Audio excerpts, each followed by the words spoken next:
Seguimos na Rádio Observador com a guerra traduzida e com os destaques da imprensa ucraniana desta segunda-feira, 18 de março, um trabalho da jornalista Diana Rosa. E para começar, o número de crimes de guerra cometidos na Ucrânia são já 128 mil. É uma contabilização feita pelo Centro de Coordenação para o Apoio a Vítimas e Testemunhas, que pertence à Procuradoria-Geral da República da Ucrânia. Um artigo está em destaque no Kyiv Independent. Apesar deste centro estar a trabalhar atualmente com 170 vítimas de crimes de guerra, o número real de pessoas que precisam de ajuda é muito mais elevado. É pelo menos isso que diz a responsável da instituição. E o governo ucraniano está a alocar quase 130 milhões de dólares para a compra de drones. É o que anuncia hoje a Ministra da Economia da Ucrânia. Drones esses que têm sido uma ferramenta fundamental na defesa da Ucrânia contra a Rússia. E, aliás, Volodymyr Zelensky já disse que quer ultrapassar a Rússia nas operações de drones. É uma das principais prioridades para este ano. A notícia está em destaque no Kyiv Independent.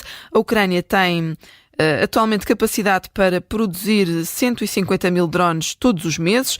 Pode chegar aos 2 milhões até ao final deste ano. Nesta altura, mais de 200 empresas ucranianas estão envolvidas no desenvolvimento destes equipamentos. Pelo menos 60 delas estão a trabalhar diretamente para o governo de Zelensky. E chegou hoje a Kiev o senador norte-americano Lindsey Graham, o mesmo que votou contra um pacote de 60 milhões em ajuda dos Estados Unidos da América à Ucrânia. Ele que nessa altura falou inclusivamente com Donald Trump sobre este tema. Trump que se manifestou, como sabemos também, inequivocamente contra esse pacote de ajuda. Lindsey Graham é um senador republicano, apoiante do ex-presidente.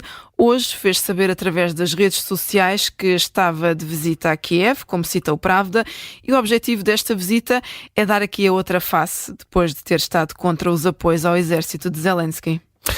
No fundo, o que Graham quer com esta visita é dizer que não é pelo facto de os Estados Unidos não enviarem mais dinheiro que passam a estar contra ou a favor da Rússia. Sim, precisamente não sabemos se Zelensky concorda com isso. Sim. Mas Lindsey Graham diz que o apoio norte-americano é inabalável e fundamental para o sucesso da Ucrânia neste confronto. No entanto, defende Trump quando diz que o dinheiro que vai para os cofres ucranianos deve ir como um empréstimo e não como um presente. São as palavras usadas pelo senador republicano que está em Kiev, no fundo, para defender as posições de Trump relativamente a esta guerra. É uma espécie de presente agridoce para os ucranianos. Seguimos então para uma notícia que faz manchete hoje no Kyiv Post. Está a ser construída a maior base militar da NATO na Europa, na Roménia.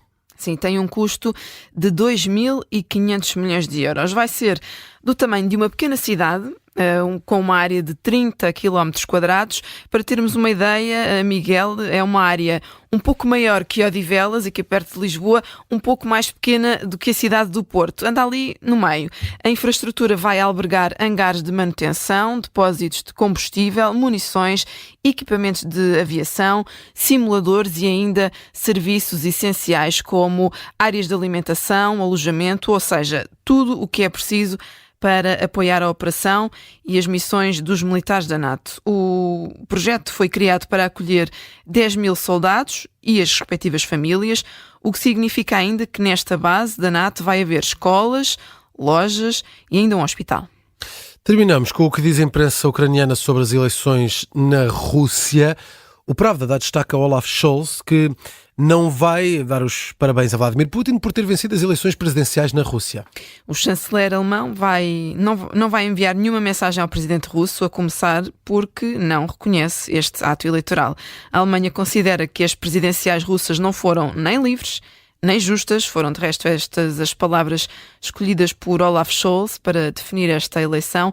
A própria vice-porta-voz do governo alemão afirmou hoje que as eleições na Rússia não foram democráticas e, por isso, apoia a posição assumida por Scholz em não saudar Putin pela vitória. Diz ainda que a Rússia é atualmente uma ditadura governada de forma autoritária. O mesmo disse Josep Borrell, o porta-voz dos ministros dos negócios estrangeiros da União Europeia, que também não considera nem livres nem justas estas eleições na Rússia. Fica por aqui este episódio de Guerra Traduzida, com destaque para a imprensa ucraniana.